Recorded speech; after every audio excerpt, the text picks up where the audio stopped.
Now, as these global uncertainties loom, JP Morgan has got its note out on the IT sector, reiterating the likes of Coforge and Infosys as their top picks. Puneet is joining in with more details. What's JP Morgan saying?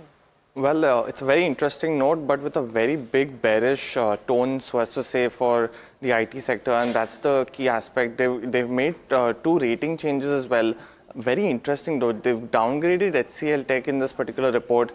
Something that the street has been, neutral on as a stock, but they've gone ahead, downgraded it to a neutral from an overweight rating earlier, and target price has been cut to 1700 versus 2200. And the other rating change is Tech Mahindra, upgraded to a neutral from an underweight rating and target price of 1500, which has remained unchanged. So that was on the stock aspect. They mentioned that FY26, guidance is expected to be modest at best, and the commentary will be something to watch out for in this particular quarter, because Q4 is expected to be uncertain and not too much growth is expected from any of the IT players.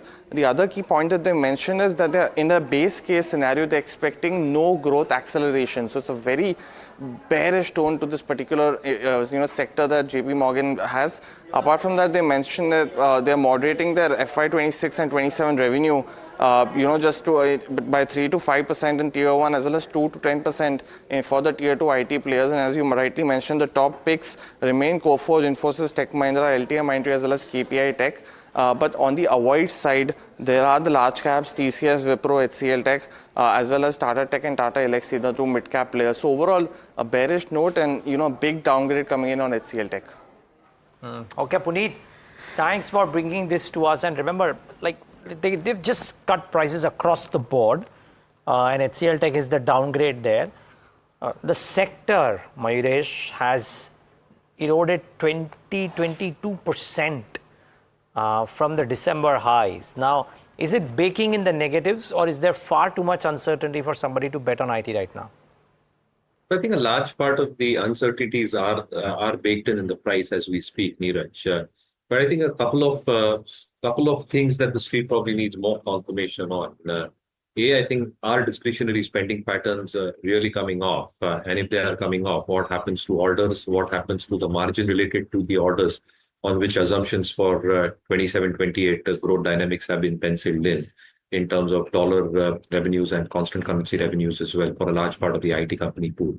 The second aspect, obviously, is in terms of a recessionary condition, if that probably does play out in the US context, what probably happens in terms of the innovation that a lot of these companies had embarked upon.